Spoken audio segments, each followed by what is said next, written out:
Marilah bersikap anjali untuk memberikan penghormatan pada guru agung kita. Namo tassa bhagavato arahato sama sambuddhassa. Namo tassa bhagavato arahato sama sambuddhassa. Namo tassa bhagavato arahato sama sambuddhassa. Namo Buddhaya. Selamat pagi. Semoga semuanya dalam keadaan baik, sehat, damai, dan bahagia. Pada kesempatan minggu ini, tanggal 8 Oktober 2023, kami akan menyampaikan yang beberapa kali akhir-akhir ini, yang di Anjang Sana yang lalu juga sudah disampaikan sama Mas Rama. Beberapa kali akhir ini sering dapat acara atau kegiatan itu berkaitan dengan pemilu ya. Dengan nantinya ada pemilu di tahun 2024 di tanggal 14 Februari 2024. Bapak, Ibu, saudara yang di sini pasti sudah pernah melaksanakan hak pilihnya ya. Sudah ya.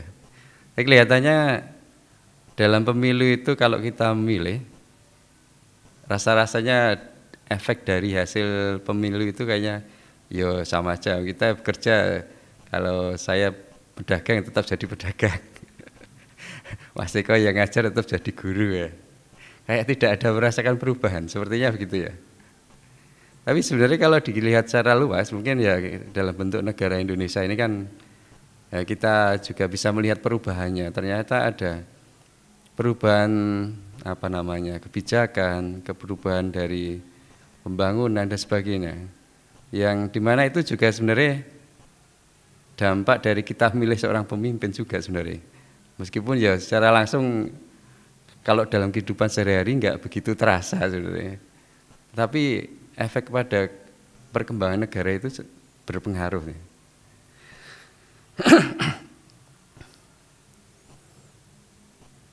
Jadi pada nantinya pada 14 Februari 2024 itu akan ada kontestasi ya. Kontestasi itu kalau secara dari kata itu berasal dari kata kontes, yaitu pertunjukan atau mengetahui siapa yang terbaik, sehingga hasil dari kontestasi adalah siapa yang terbaik di antara peserta yang kontes, yang lainnya yang juga baik. Nah,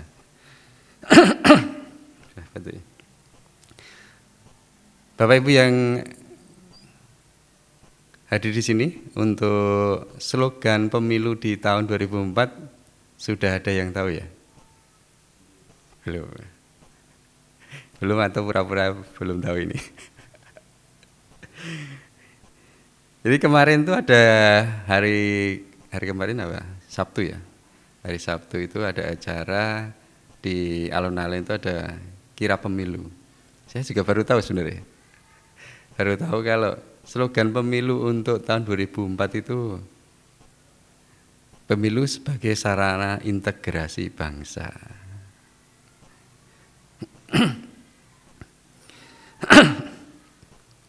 Jadi dalam sistem pemerintahan demokrasi, salah satu jalan atau jalan yang paling baik untuk perebutan kekuasaan itu adalah dengan pemilu. Itu pada kenyataan seperti itu. Jadi dengan diharapkan dengan slogan yang demikian itu, pemilu sebagai sarana integrasi bangsa, itu diharapkan pemilu itu bisa menjadi pemersatu perbedaan pandangan politik di tengah masyarakat yang multikultural dalam bingkai negara kesatuan Republik Indonesia. Jadi diharapkan bukan jadi pemecah belah, tapi bisa bisa berkolaborasi ya, antara satu dengan lainnya untuk memilih pemimpin yang pantas dijadikan untuk meneruskan di pembangunan ke depan. Jadi bukan hanya sekedar untuk persaingan ya, tapi kadang-kadang juga yang hasilnya itu malah dampak yang muncul juga ada persaingan. Tapi di sini ditekankan untuk lebih mempererat antara biasa kan kalau partai atau peserta pemilu itu kan juga ada koalisi ya, berkoalisi dengan satu yang lain. Nah, diharapkan itu setelah itu juga tetap menjalin hubungan yang baik. Nah, pemilu tahun 2024 itu jatuh pada tanggal 14. Nah, tanggal 14 itu sepertinya Bapak Ibu yang di sini juga teringat dengan tanggal 14 bertepatan dengan apa? Valentine. Soal Valentine Mas Eko sudah memberikan penjelasan. Betul sekali, berkaitan dengan Valentine. Jadi diharapkan pada saat 14 Februari itu bukan hanya soal kasih suara pencoblosan, tapi juga memberikan menjadi spirit untuk dalam pemilu nanti bisa menjadi kasih sayang atau istilahnya menyatukan masyarakat, menghargai dan menghormati pilihan politik yang berbeda, serta menerima hasil pemilu dengan legowo. Itu maksudnya seperti itu. Kayaknya memang sengaja dipaskan waktunya dengan tanggal 14 ini, supaya kondisinya lebih damai. Jadi beberapa faktor bisa terwujud untuk pemilu sebagai sarana integrasi bangsa. Pada intinya ada tiga komponen, yaitu dari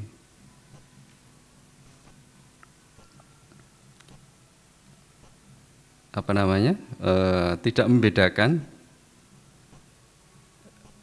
Jadi antara peserta pemilu, terus kemudian penyelenggara pemilu, dan yang ketiga itu adalah masyarakat atau warga negara Indonesia yang mempunyai hak pilih.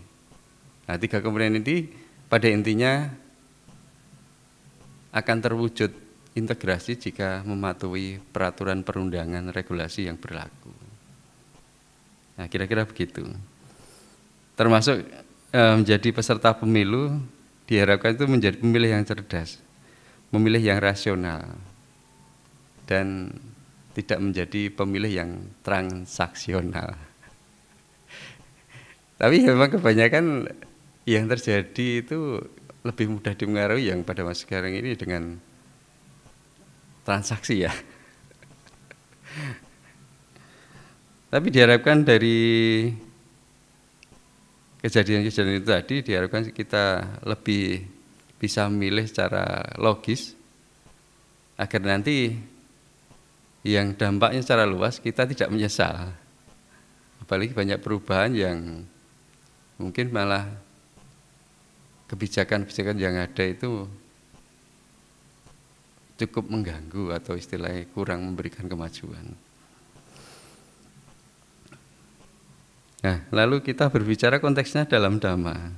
Nah, berkaitan dengan memilih pemimpin, kemarin kan sudah mungkin dari Anjaksana sudah mendengar, dan barangkali Bapak Ibu yang di sini sebelum Anjaksana pun juga sudah pernah mengetahui tentang dasar Raja Dhamma. Jadi sebenarnya saya cuma mengulang saja, mengulang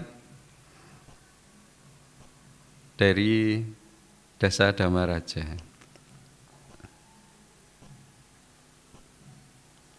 Dasar Dhamma Raja, atau kalau dulu kan milih raja ya, atau istilahnya kekaisaran ya. Itu ada di dalam Nandiyamika Jataka nomor 385. Dari Nandiyamika Jataka ini sudah pernah membaca ya? Sudah pernah ya? Jadi di dalam Nandiyamika Jataka itu Bodhisatta terlahir sebagai seekor rusa. Seekor rusa ya menjadi pimpinan rusa lah. Dan pada akhirnya itu menyelamatkan para makhluk. Tidak hanya kelompoknya rusa, tetapi juga ada burung, ada ikan. Jadi semua kelompok hewan yang ada di hutan. Menyelamatkan dalam arti membebaskan semua makhluk yang di hutan itu dari terbunuh oleh raja. Terus kemudian pada akhir ceritanya itu pokoknya intinya Bodhisatta itu mengukuhkan raja yang raja yang istilahnya sukar berburu dalam menjalankan 5 latihan moralitas atau sila dengan berkata, raja yang agung adalah suatu hal yang baik untuk memimpin sebuah kerajaan dengan menjauhi perbuatan salah, tidak melanggar 10 kualitas seorang raja dan bertindak dengan sepatutnya. Nah, itu pada akhirnya begitu. Terus kemudian apa itu 10 kualitas seorang raja? 10 kualitas seorang raja yang pertama adalah dana atau kedermawanan. Jadi seorang pemimpin hendaknya itu tidak terikat dengan kekayaan. Jadi memberikan pertolongan baik berupa materi maupun non materi. Jadi dia murah hati, bertolak belakang dengan keserakahan. Dengan kedermawanan seorang pemimpin itu biasanya disenangi oleh pengikutnya ya. Apalagi sering traktir, sering makan. Dan kalau misalnya serakah dalam arti kata lain itu bisa juga nanti berakibat pada organisasi itu sendiri jalannya agak macet atau kemajuannya lambat.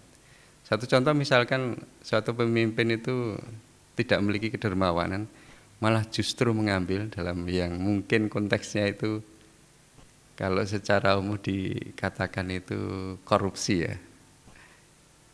Nah, organisasi itu pastinya atau lembaga itu atau negara itu pasti menjadi akan jalannya juga lambat. Karena suatu organisasi itu akan jalan, akan menjadi lancar itu ketika ada dana. Dan pengikut itu kayaknya juga lebih seneng kalau atasannya atau istilah pimpinannya itu suka berderma ya. Wah, kayak tinggal di lahan yang basah itu ya. Itu yang pertama adalah dana. Yang kedua adalah moralitas. Pemimpin yang baik itu hendaknya juga memiliki moralitas. Artinya menjaga pikiran, ucapan, dan perbuatan berdasarkan kebijaksanaan dan cinta kasih. Jadi kalau kita berbicara tentang moralitas yang berkaitan dengan umat awam sebagai seorang Buddhis adalah 5 sila ya, Pancasila. Yang pertama adalah tidak melakukan pembunuhan, yang kedua tidak mengambil barang yang tidak berikan, yang ketiga tidak berbuat asusila, yang keempat tidak berkata yang tidak sesuai atau yang palsu atau berbohong atau berkata yang tidak benar. Yang kelima adalah tidak melakukan minum yang memabukkan atau melemahkan kesadaran. Sebenarnya tidak hanya minum tapi juga makanan juga bisa. Nah, pada intinya dari 5 sila tadi adalah menjaga pikiran, ucapan, dan perbuatan. Yang kedua adalah paricaga atau pengorbanan diri. Jadi seorang pemimpin hendaknya demi rakyatnya rela mengorbankan dirinya untuk kesejahteraan rakyatnya. Kualitas ini penting karena apabila seorang pemimpin tidak mempunyai karakteristik ini berarti ia ada pemimpin yang egois, yang akan selalu mementingkan kepentingannya sendiri. Jadi paricaga itu ya mungkin kalau lebih pasnya itu kalau mengambil suatu keputusan ini tidak berdasarkan otoritasnya dia sendiri, tapi berdasarkan masukan dari semua pengikut, semua masukan dari pengurus. Jadi dan itu mengambil dengan secara bijaksana. Artinya keputusan yang diambil berdasarkan tujuan bersama yang nantinya juga bisa memberikan kesejahteraan bagi semuanya, semua pengikutnya. Nah, dalam konteks pengorbanan diri tadi, ini saya akan mengambil kisah di Nigrodamika Jataka.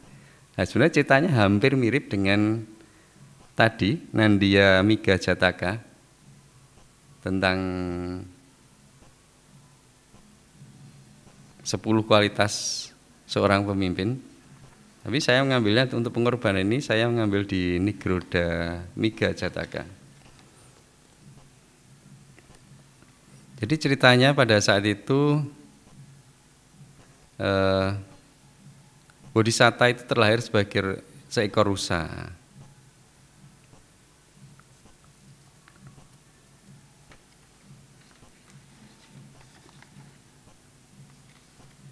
Seekor rusa, saat ia lahir berwarna keemasan, matanya bulat bagaikan batu permata, tanduknya berkilau keperakan, bibirnya merah bagaikan sekumpulan kain merah tua.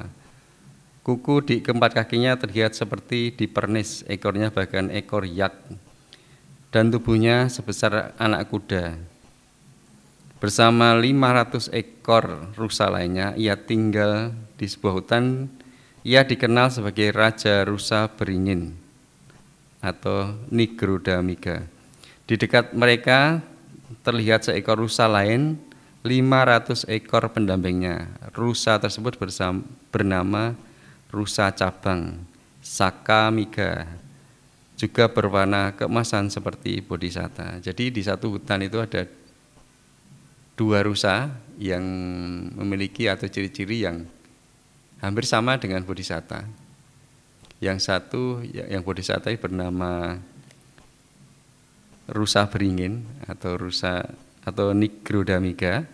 Yang satunya adalah rusa cabang atau Sakamika. Nah, 2 kelompok ini sama-sama memiliki pengikut yaitu 500 ekor rusa.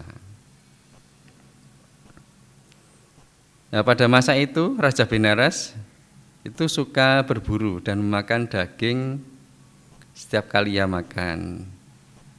Jadi dia mengumpulkan penduduk semua kota, baik orang desa maupun kota, untuk meninggalkan pekerjaan mereka dan pergi berburu bersamanya. Nah, kalau setiap hari begitu kan mereka tidak bisa beraktivitas. Akhirnya pada masa itu para penduduk atau rakyat itu memiliki ide. Idenya adalah membuat suatu kandang. Artinya para penduduk itu menyiapkan suatu tempat yang dikasih pagar yang cukup jauh. Jadi kemudian cukup luas. Kemudian pergi ke hutan terus bahasa Jawa ini giring. Jadi rusa-rusa itu para penduduk itu datang ke hutan membawa tongkat, kemudian membuat suara-suara yang istilahnya untuk mengarahkan ke satu area yang sudah disiapkan penduduk. Sehingga kayak diarahkan untuk masuk ke area yang sudah disiapkan tadi. Tujuannya apa? Tujuannya agar lebih mudah diburu sebenarnya. Singkatnya begitu. Singkatnya untuk rusa-rusa tadi agar lebih mudah diburu. Jadi mengurung mereka sehingga pada saat raja menginginkan makan daging itu udah nggak terlalu sulit lagi. Nah di situ penduduk itu menyediakan rumput, menyediakan perairan yang cukup untuk makanan para rusa itu.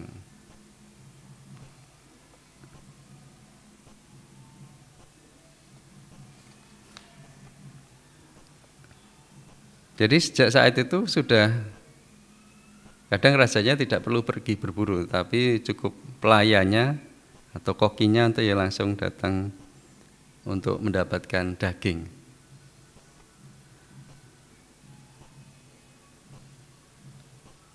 Suatu hari para rusa ini kan akhirnya juga memiliki pemikiran.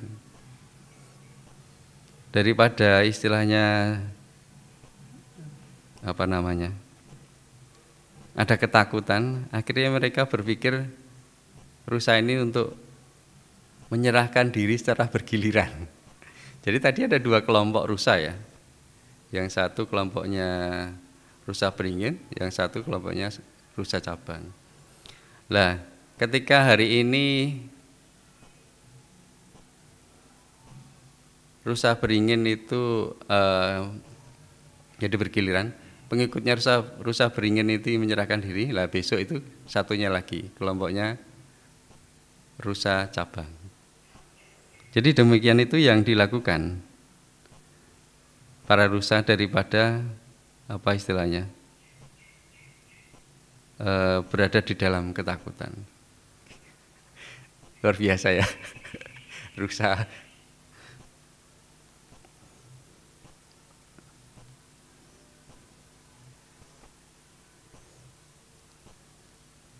Tapi pada saat itu juga ada suatu giliran yang jatuh pada seekor rusa betina dari kawanan rusa cabang. Jadi kawanan rusa cabang itu kawanan yang satunya dari Bodhisatta. Jatuh pada seekor rusa betina yang pada saat itu sedang mengandung. Ia mencari rusa cabang dan berkata, jadi dia mencari atasannya ya, rusa cabang itu, dan berkata, "Tuanku, saya sedang mengandung. Setelah saya melahirkan, kami berdua akan menerima giliran kami. Biarkanlah saya melompati giliran kali ini." Nah, tetapi apa jawabnya rusa cabang? "Tidak, saya tidak bisa mengganti giliranmu dengan rusa yang lain," jawabnya. "Kamu harus menerima peruntunganmu sendiri, pergilah." Lah, karena tidak mendapatkan bantuan dari rusa cabang atau pimpinannya, rusa betina itu mencari Bodhisatta. Dia menceritakan masalah yang dihadapi. Lalu kemudian Bodhisatta menjawab, "Baik, pergilah. Saya berjanji engkau telah melewati giliranmu tersebut." Bersamaan itu ia pergi ke tempat pelaksanaan hukuman mati dan membaringkan dirinya dengan kepala berada di atas balok. Koki berteriak saat melihat rusa beringin itu, "Mengapa rusa yang mendapat kekebalan itu bisa berada di sini? Apa maksud kejadian ini?" Ia segera berlari menemui raja dan menceritakan hal tersebut. Mendengar kejadian itu, raja naik kereta perangnya dan tiba bersama sejumlah pengawal. "Raja Rusa, temanku," ia berkata sambil memandang Bodhisatta, "bukankah saya telah menjanjikan kehidupan untukmu? Mengapa engkau bisa berbaring di sini?" Jadi sebenarnya raja tadi juga terkhususkan itu tidak akan membunuh kedua pemimpin tadi. Jadi saya diberi suatu kekebalan hukum ya. Jadi kedua raja rusa ini tadi sama rajanya itu memang dikhususkan nih, yang kedua ini jangan dibunuh lah. Tapi yang dibunuh itu para pengikutnya secara bergiliran. Tapi pada saat tertentu ada yang dapat jatah, yaitu seekor rusa betina yang pada itu sedang hamil. Lah rusa tadi istilahnya kan berarti dia punya anak yang masih dalam kandungan. Lah karena induk rusa ini pengen menyelamatkan anaknya, minta bantuan sama rusa cabang sebagai pemimpinnya. Tapi rusa cabang ini menolak. Wis giliranmu ya giliranmu lah gitu ya. Nah kemudian minta bantuan sama rusa beringin. Ternyata rusa beringin itu sebagai seorang pemimpin dia rela mengorbankan dirinya untuk keselamatan kedua rusa dari pengikut rusa cabang. Wah, keren ya pengorbanan seekor rusa loh. Dan pengorbanannya pengorbanan nyawa istilahnya. Ini kalau seorang pemimpin sampai merubah nyawa untuk anak buah itu sangat luar biasa sekali loh. Kemudian rusa emas itu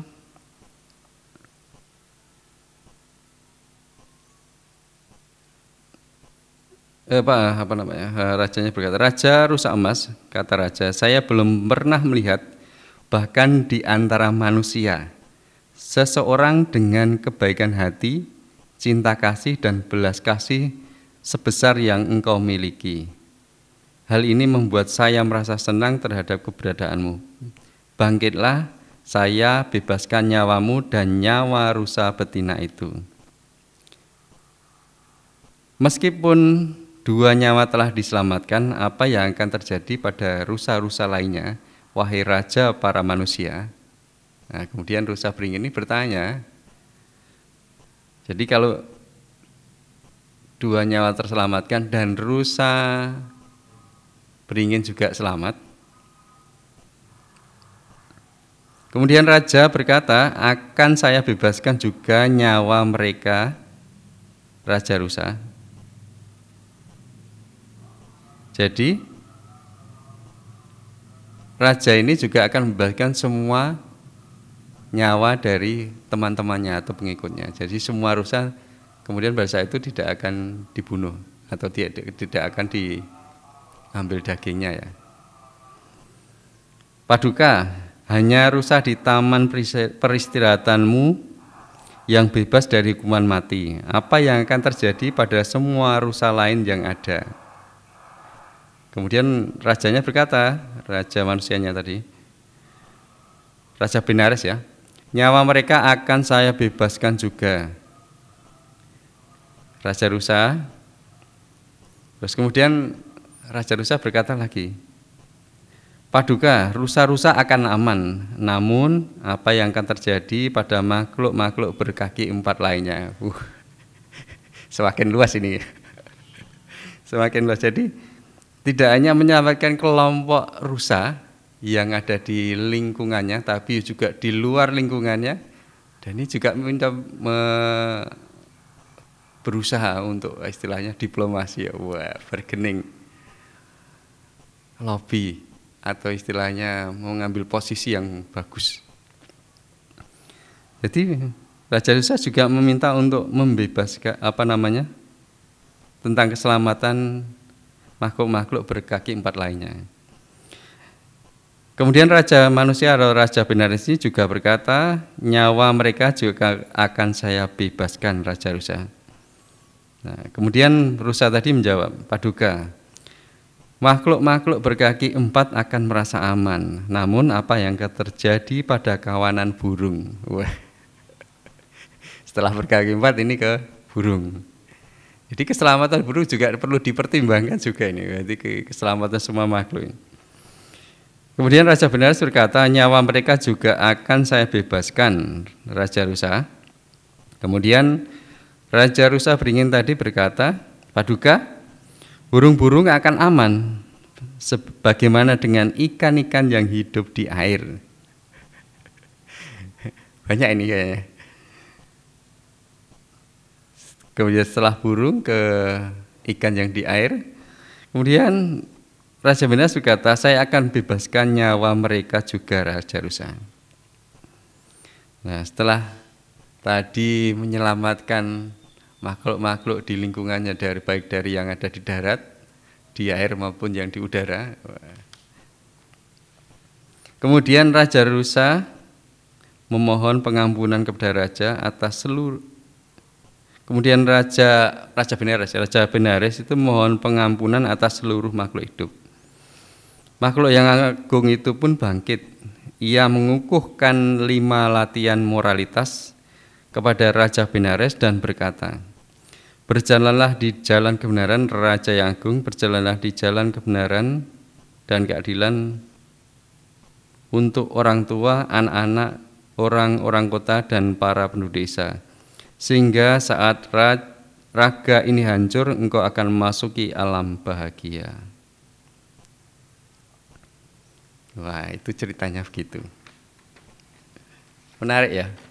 Jadi cerita Jataka itu, saya seringnya itu baca cerita Jataka itu karena sepertinya kita bisa belajar banyak dari Jataka. Artinya pada saat itu Bodhisatta bisa terlahir menjadi makhluk yang kalau di zaman sekarang itu menjadi binatang ya. Tapi memiliki kebijaksanaan, memiliki pengetahuan yang tinggi juga, dan biasanya juga menjadi raja. Nah, di cerita yang tadi, yang di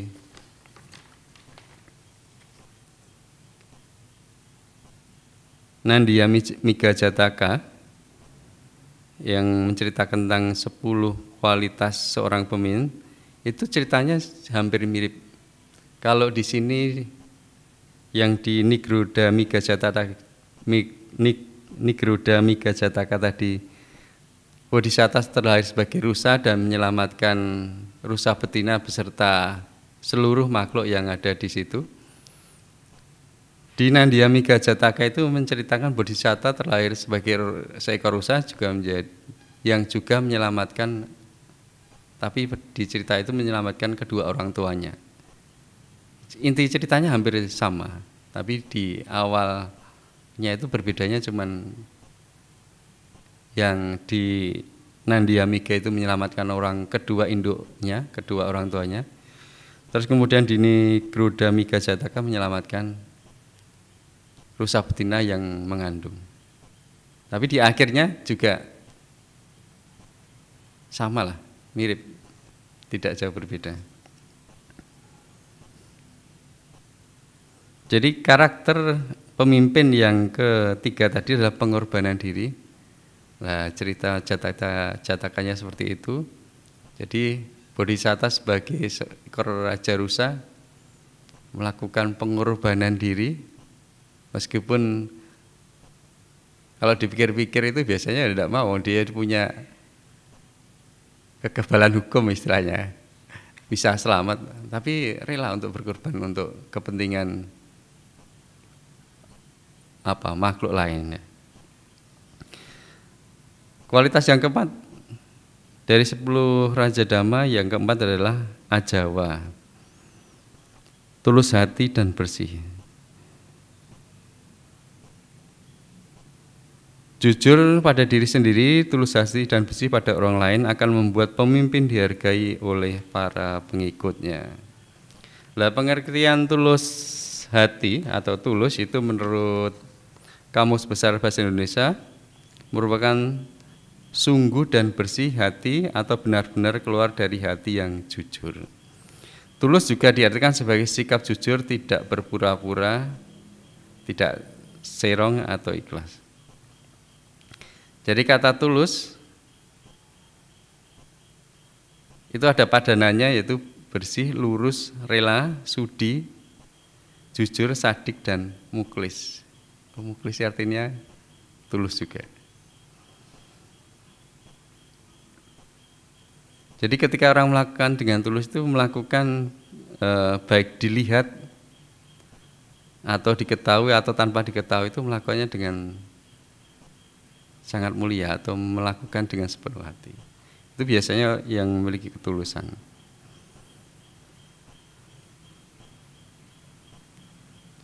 Dan ketulusan itu biasanya melihat seseorang itu bukan dari hanya kelebihannya saja, tapi juga dia melihat kekurangan orang lain dengan ya baik-baik saja gitu. Jadi melakukan ketulusan, melakukan kerjaan itu dengan ketulusan akan mendapat hasil yang terbaik. Ketika ketulusan hati dipertanyakan, maka di saat itulah pula kesungguhan pun harus dibuktikan, bukan dengan ucapan tetapi dengan tindakan. Itu tentang ketulusan ya. Terus kemudian yang kelima adalah madawa, baik hati dan bertanggung jawab. Pemimpin dituntut mempunyai tanggung jawab ekstra, disiplin sebagai seorang pemimpin. Dengan begitu siapapun akan dihargai dan mengikuti jejak pemimpin tersebut sepenuh hati. Jadi madawa ini bertanggung jawab. Jadi diharapkan itu pemimpin juga memiliki kedisiplinan ya. Nah, kemarin saya juga mencari sumber di Kompas tentang pemimpin terhebat dalam sejarah peradaban dunia. Di Kompas itu menyebutkan ada 10 pemimpin terhebat dalam sejarah peradaban dunia. Nah, kira-kira dari 10 ini adakah yang namanya dari orang Indonesia?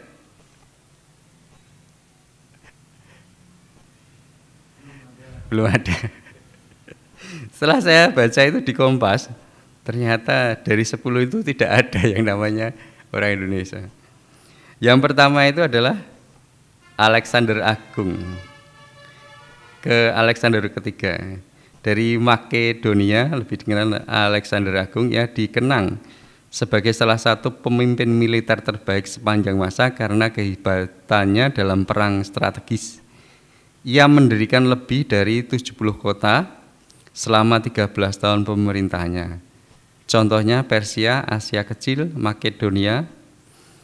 Kehebatannya mengilhami keberanian dan kesetiaan pasukannya. Ia mengadopsi banyak kebiasaan dan tradisi asing untuk memerintah jutaan rakyatnya.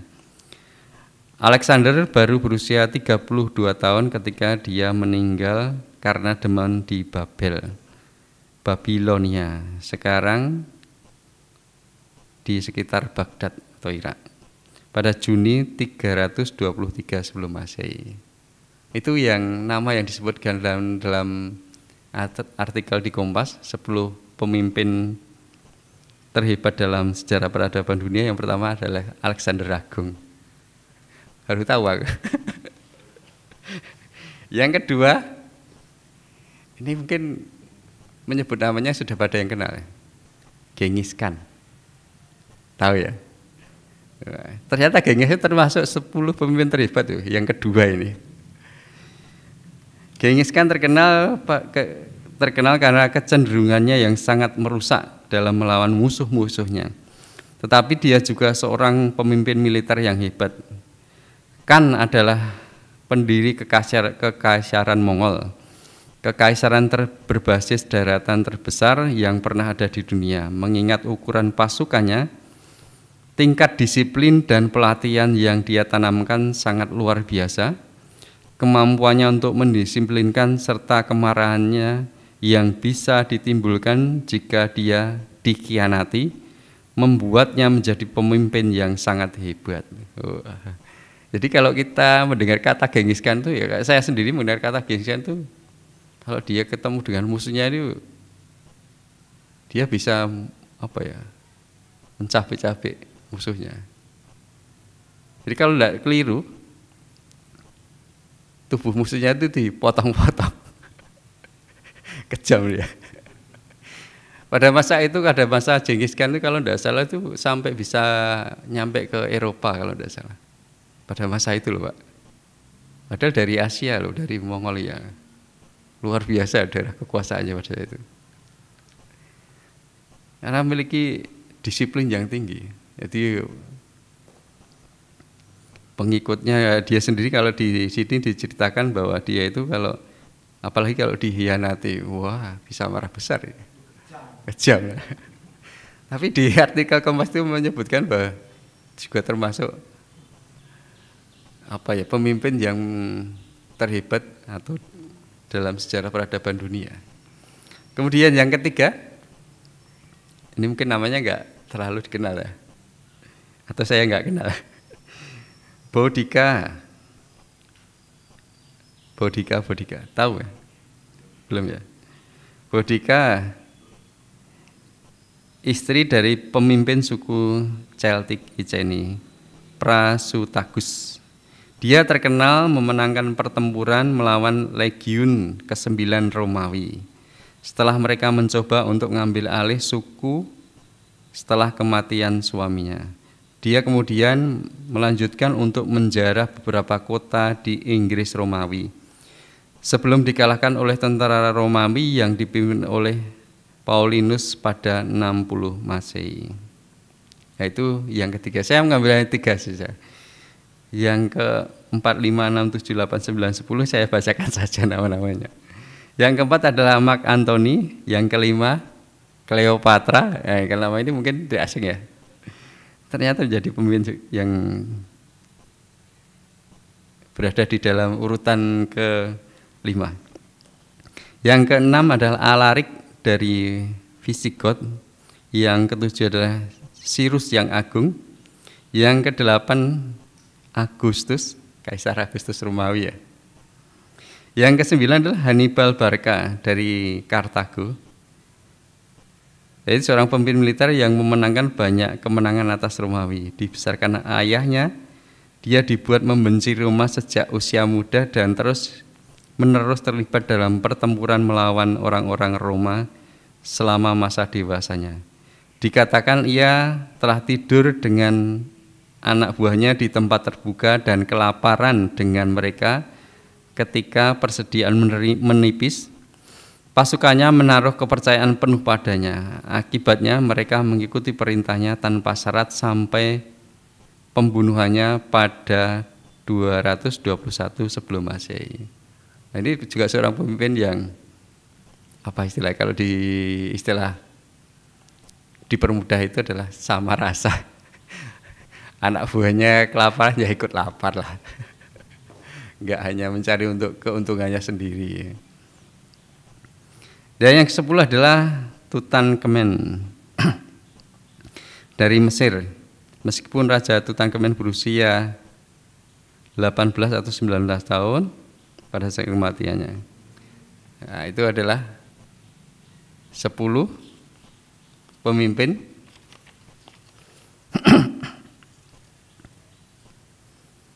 terhebat dalam sejarah peradaban dunia. Itu artikel dari Kompas. Ya, tadi tentang pemimpin yang disiplin atau pemimpin yang bertanggung jawab di karakter yang kelima, Madawa.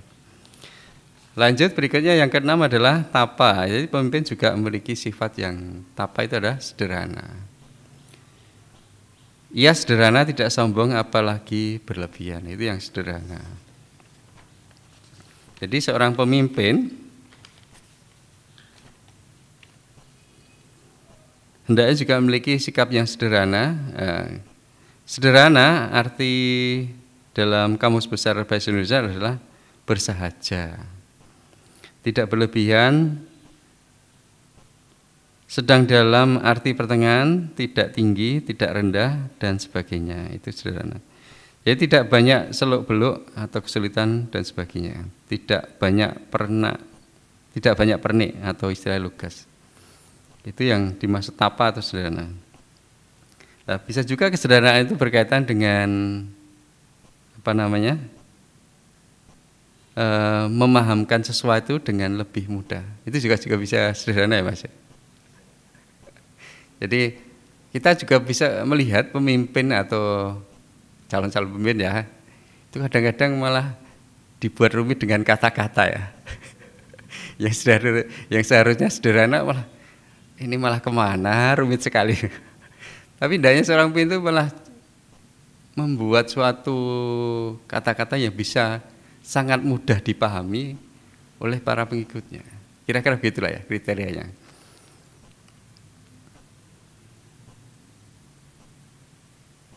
Hidup sederhana adalah pilihan untuk menjauhi dari tekanan konsumsi yang berlebihan dan menemukan kebahagiaan dalam hal-hal yang mendalam dan bermakna. Ini adalah tentang menghargai apa yang sudah ada, hidup dalam keseimbangan dan mengutamakan kepuasan batin yang sejati. Tentang kesederhanaan. Kemudian yang ke-7 adalah akoda, tanpa kemarahan atau tanpa kebencian. Seorang pemimpin yang sering marah-marah akan membuat ketakutan pengikutnya sehingga mereka bekerja tidak optimal. Tegas tidak sama dengan marah. Pemimpin juga tidak menyimpan benci atau rasa tidak senang kepada bawahan maupun lawannya. Ia mampu memaafkan kesalahan yang dilakukan bawahannya.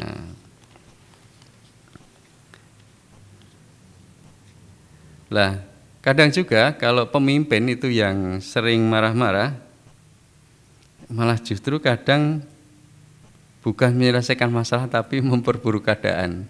Karena pada kondisi marah itu biasanya mengambil keputusan ya dengan emosional. Padahal marah itu sendiri kan pada akhirnya juga akan selesai ya, akan padam ya. Jadi kalau mengambilnya keputusan pada saat munculnya kemarahan, ya bisa jadi malah kelirunya malah makin parah. Bukan malah menjadi baik, malah makin perburuk keadaan. Sisi lain, kemarahan yang tidak terkendali ini, yang dimana akan mempersulit pengambilan keputusan yang rasional, bahkan juga akan berdampak pada kesehatan fisik. Akibatnya kalau pemimpin ini emosional kemudian fisiknya akan menjadi terganggu, otomatis pengikutnya juga akan sulit untuk mendapatkan keputusan yang baik karena misalnya pemimpinnya sakit, gitu ya.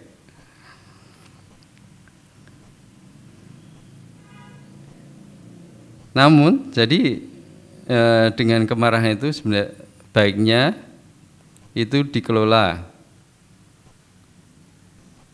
Marah justru bisa memicu berbagai masalah kesehatan dan yang berdampak secara fisik dan mental. Itu tentang yang ke-7.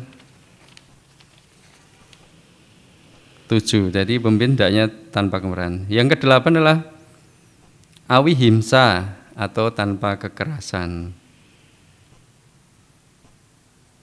Telah banyak contoh bahwa kekerasan sama sekali tidak menyelesaikan masalah, namun malah memperbesar masalah serta menimbulkan kebencian dan permusuhan. Pemimpin yang menerapkan awihimsa akan cinta damai dan memelihara kekeluargaan dan lingkungannya. Yang ke-8 tanpa kekerasan. Nah, ini yang mungkin banyak dikenal tokohnya Mahatma Gandhi ya.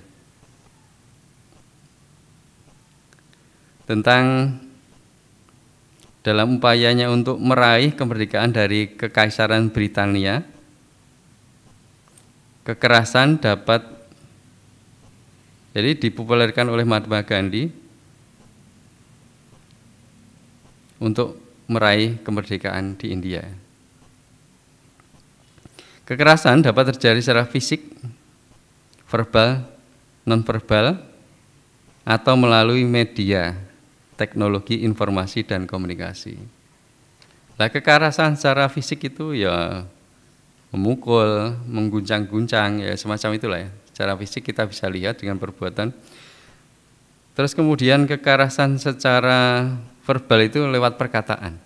Itu juga termasuk kekerasan. Berkata kasar ya.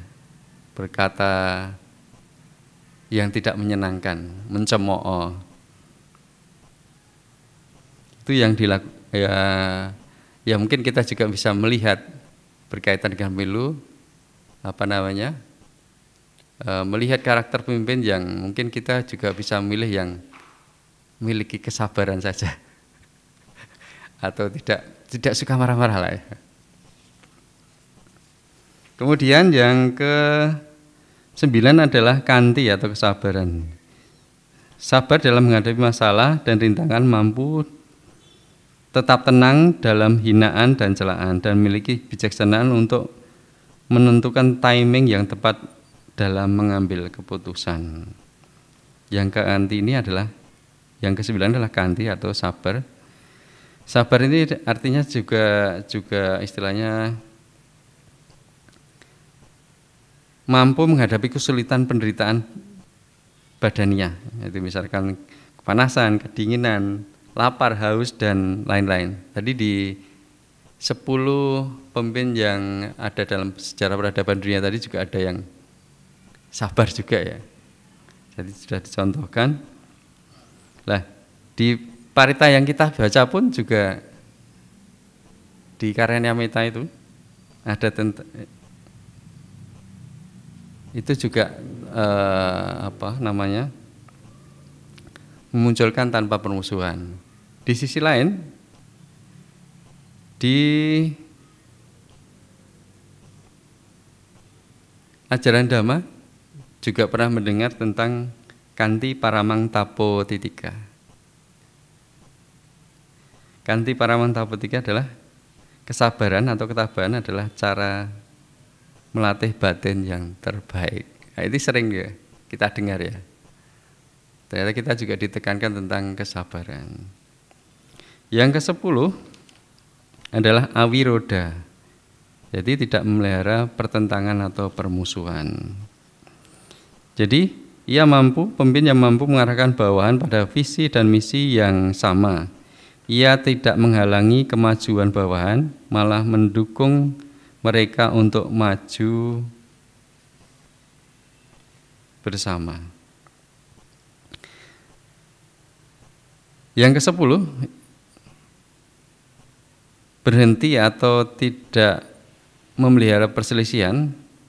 Nah, salah satunya adalah tidak membuat prasangka buruk terhadap bawahannya. Itu juga termasuk yang harus kita lihat. Kalau pemimpin masih memiliki prasangka buruk, nah itu nanti kemajuan juga akan lambat juga. Satu contoh pada pemerintahan yang sekarang lah ya, presiden sekarang ini. Dulu Pak Jokowi itu punya lawan kontestasi, lawan politik dalam pemilu adalah Pak Prabowo ya. Tapi setelah Pak Jokowi jadi presiden, beliau menggandeng Pak Prabowo untuk dalam satu kabinetnya. Ini artinya tidak memelihara perselisihan, tapi bagaimana membangun bangsa atau negara untuk maju bersama. Nah, pemimpin semacam inilah yang mungkin kita bisa lihat atau bisa kita tiru untuk menjadi salah satu contoh untuk pemimpin berikutnya. Jadi tidak melihat perselisihan atau perseteruan pada masa yang lalu. Nah, itu tadi 10 kualitas seorang pemimpin. Ada 10, dana atau kedermawanan, yang kedua adalah sila atau moralitas, yang ketiga paricaga atau pengorbanan diri, yang keempat ajawa, tulus hati dan bersih, yang kelima adalah madawa, ada bertanggung jawab, yang keenam tapa atau sederhana, yang ketujuh akoda, tanpa kemarahan, yang kedelapan adalah tanpa kekerasan atau awihimsa, yang ke-9 adalah kanti atau kesabaran, dan yang ke-10 adalah awiroda, tidak memelihara pertentangan. Nah, demikian tadi uraian tentang kualitas seorang pemimpin. Semoga ini bisa menjadi panduan kita untuk memilih pemimpin pada pemilu tahun 2024 nanti. Juga menjadi panduan kita untuk memilih dalam kehidupan kita sehari-hari atau dalam kita organisasi, sehingga diharapkan pemimpin yang terpilih itu bisa mencapai atau menuju pada kemajuan atau kemajuan pada cita-cita bersama di dalam suatu kelompok atau bernegara.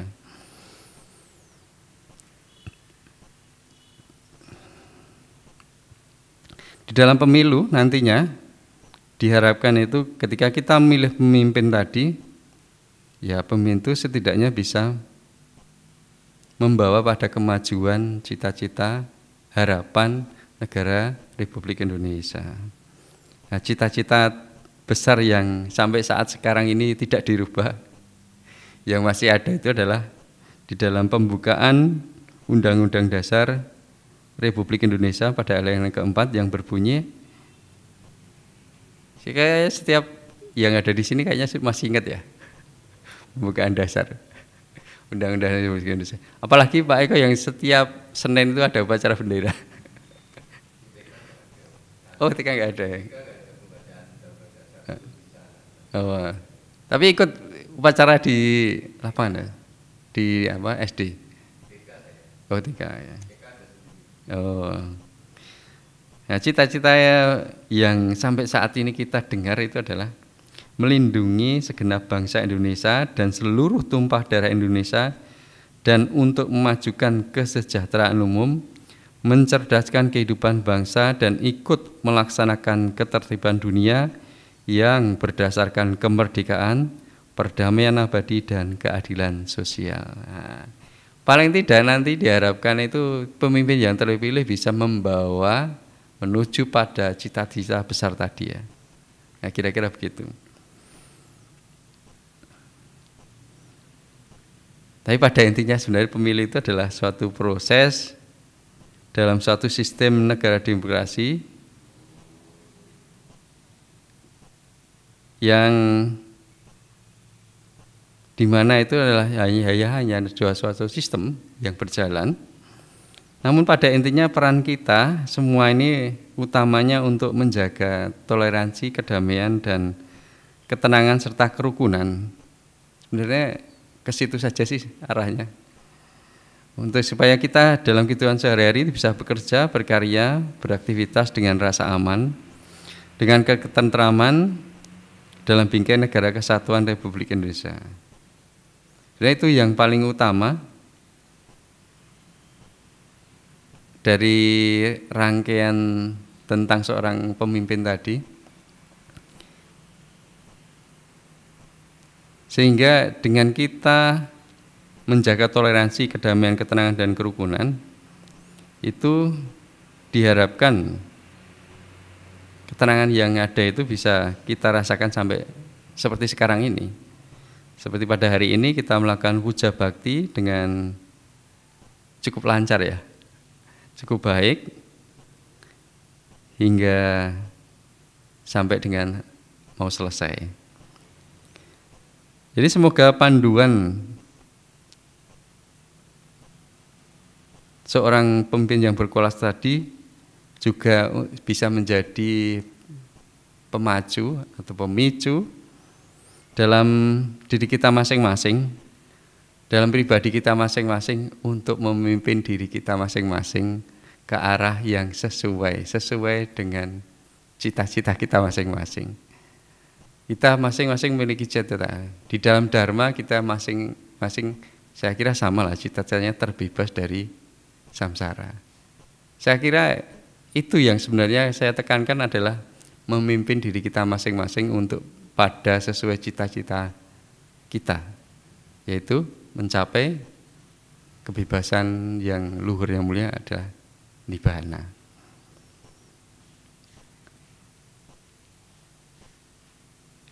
Dalam Dhammapada Sahasa Wagga 103, yo sahasang sahasena sanggame manuse jine kanca jeyamatanang sawe sanggama jutamu. Artinya, walaupun seseorang dapat menaklukkan beribu-ribu musuh dalam ribuan kali pertempuran, namun sesungguhnya penakluk terbesar adalah orang yang dapat menaklukkan dirinya sendiri.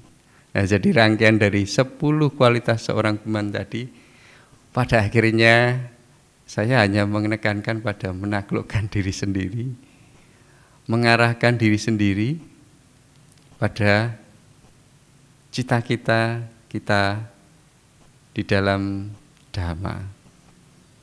Semoga bermanfaat dan semoga semua makhluk berbahagia. Sadhu, sadhu, sadhu.